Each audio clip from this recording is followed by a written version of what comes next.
Okay, so there was so much great action over the weekend at Breeders' Cup. We had to split it into 2 segments. We're just going to freestyle. We're going to go around and talk about what stood out to us. We mentioned Thorpedo Anna. We mentioned the Classic. I gotta take a little heat here because I said Cogburn was the fastest horse in the world and was the biggest lock of the weekend. And it's not like he got fried by a bunch of horses going at him early. Like, he had a clear lead and dropped the anchor. So apparently I needed that race to be 4 furlongs instead of 5 furlongs. So that kind of screwed things up a little bit for me. Another horse I wanted to mention, maybe we can throw up the shot of Jose Ortiz wearing the Rail Talk pants aboard Nitrogen, running 3rd in the Juvenile Fillies turf. That was such a great tip John gave, by the way. Told me Nitrogen. And so really? I told my friend, was like, I need one lock long shot that's going to do good. And I was like, Nitrogen. Yep. Yeah, awesome. She came running. I got to say, I thought Lake Victoria was crazy impressive in that race. Really I don't know if you saw the overhead view, and she almost got put into the rail on the first turn, and Ryan Moore just got her going, got her into the clear, and she exploded down the stretch. So she was really impressive. But Nitrogen ran great and looks like she's going to stretch out. I think Moira now is pretty clearly the champion turf female. I know it's not a great division, but she ran awesome. The other horse I wanted to mention, I don't want to take anybody else's thunder, Straight No Chaser. I thought was really good in the sprint, not necessarily because it was the fastest Breeders' Cup sprint you're ever going to see, but the way he was able to do it, to be able to sit off the lead and make a run into the pace when before he had just been a one-dimensional speed horse. Thought he was really good too. Michelle, what else stood out to you about Breeders' Cup weekend? Well, leading up to Breeders' Cup, I was all in on Full Serrano. Like, I told everybody that would possibly listen that I love that horse. I mean, I must have done 78 podcasts, and I was like, my best bet of the weekend was Full Serrano. And he made me wait it out till the end of the day. And I was just tickled watching him go for home. I'm like, look, I was so selfishly that really in envelope. That's why you're here. That's actually why you're here, Michelle. He cost me the pick 4. Why couldn't we have Michelle on last week? He cost me the pick 4. Oh my gosh. Loved him. So I was tickled to see him do so well. I thought that was really smart of John in a year that the Classic was a little lacking in a headliner. He really could have gone in there. And I just think that him turning back to Dirt Mile was so smart and so effective. And look, we've seen good horses come out of the Dirt Mile. Accelerate did the same thing. We saw Gunrunner come out of the Dirt Mile, right? I mean, and go on to the Classic. So it could just be the perfect stepping stone for him. So I was really, really tickled with that. I was really disappointed in Notable Speech. He was my other lock, and obviously he didn't come through. I knew I wanted to beat Cogburn in the turf sprint, so I was okay with that. I actually hit that exacta, only because I have to give Jeff Stafford credit. I was literally walking through the FanDuel trailer, and someone asked her who she really liked in that race. And she's like, I really like Stardust and da-da-da-da-da. And I was like, okay, I didn't use Starlust, but now I feel like because I heard that, if I don't, I'll hit myself. So I put Starlust in every ticket. And so that ended up being a really great thing too. So it was all selfish gambling, really highlights for me. That's what we're all about. Fit in perfectly on this show. That's all I talk about. Being selfish is the way to go. That's definitely, you got to self promote. Can you believe I didn't use Rebels Romance though? No, what was up with that? I did not use Rebels Romance. I was like, oh my gosh, I'm so dumb. He's only a $10 million earner, a 6-time Group 1 winner. I know. I've seen him in 3 countries, and I just didn't use him. I'm so stupid. I got suckered into the Japanese horse. We all did. Well, that actually, one of the things I wrote down a good and a bad list, and on the bad side, it was Japanese horses didn't show up except for Forever Young, and we all got suckered into that because of how well they've been doing of late. Importing here and running well in the big races. I felt really bad for East Avenue. Broke on his head and just never really had a chance. And I think it's set up perfectly for Citizen Bowl, accordingly, because there was just nobody else. The pace was so slow. So slow. You guys, Baffert horses work faster than 112 in the morning. Right. When Baffert's up there, 112, you're like, sayonara. I know. Right. I felt bad. I mean, that horse was really, really priming for a good spot. But how about neither Jonathan's Way nor Chancellor McPatrick lifted a foot either? No. That was such a weird race. No. Well, they were like Michelle was saying, they were like City of Troy when they were getting dirt in their face. They were like, they didn't want this. Yeah. It wasn't like the collagen mix that you use, Michelle, that you put on your face. It was actually pelting with. I don't put it on my face. I ingest it. It's better to ingest. Okay, all right, that's why. Okay? Because collagen actually doesn't soak into your skin. It doesn't permeate. It just sits on top. There So we you go. want to See, take we're collagen. we're full service. I've been Yeah. doing it the wrong way all these years. I've been trying to put it on. And yet you're still glowing. And still, well, thank you. I think that NBC did a crappy job overall. I thought that Eddie Olczyk's picks were terrible, and it was just he was just embarrassing so. It took almost to the end for him to like win a race. Having to change channels every 2.5 hours was very annoying, and like I understand if you don't want it to be on the main circuit because you have college football scheduling issues, but they changed. It was on like 3 different channels, and like every 2 hours they're like, okay, that's it for for NBC. Now go to Peacock. Okay, that's it for Peacock. Now go to the Oshkosh Bagosh station that maybe some of you might not have. And we were like ushered into oblivion at that point. So those are all things that I thought was bad. Michelle, back me up on this. The old man the take. Thursday night dinner that is usually like the really fun thing to have. The food was terrible, and we're going to show Joe. We're going to show photos. So it was kind of like the theme was Cirque The du theme Soleil, was Wild Wonderland. Wild Wonderland, like Cirque du Soleil and 80s acid jeans and food on a stick, and it was like. Michelle goes. She texted me, "Where are you?"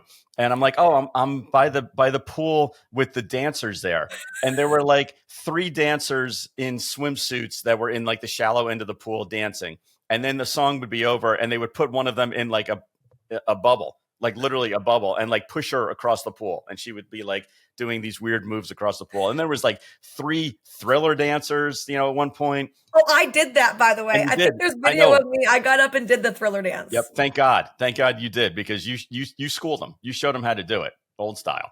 No, wait. I think John's being a little mean. The party was beautiful at a really nice location. Okay, so let me go to outside. It was set up really stunning. Like if you went to this party or this wedding or whatever kind of event it was, you would have been like, wow, they spent a lot of money making something nice. It was. The food was a disappointment because it has always been a taste of the world party where they have all these chefs from around the nation setting up all this food.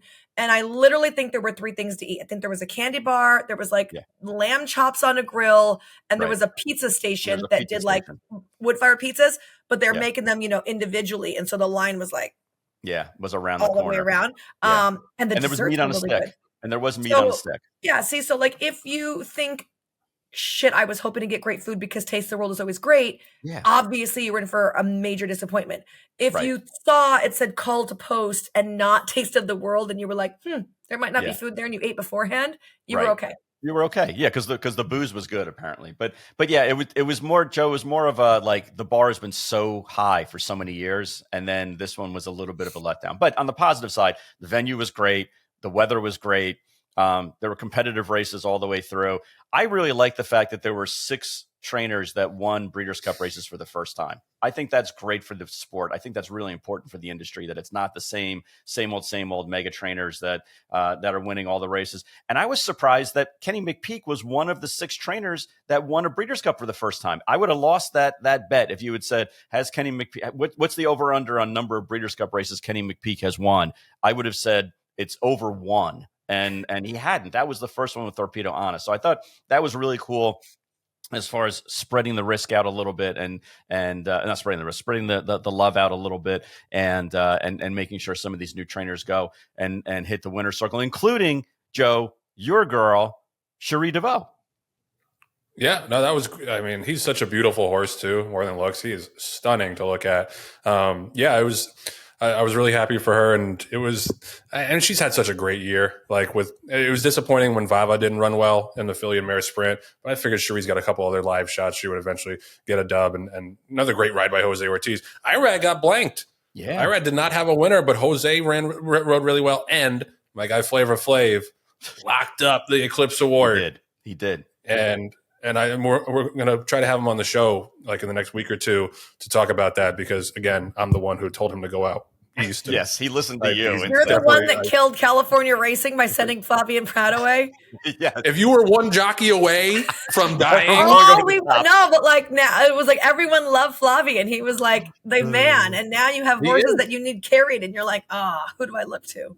Yeah, that's what I mean. Is like he could have just stayed there and beat up on that colony forever, but he stepped outside the box, challenged himself, and now he's going to be an Eclipse champion. Yep. Very, very proud of Flavor Flav. It's really, really excited. Joe, one more thing about the party. I'm sitting there with my wife and daughter, and my two favorite people in the world, by the way. And we finally come over, and Michelle meets them, and like they're like instant friends, and they like push me off to the side. So now it's like me and the 3 dancers, from the pool that are hanging out.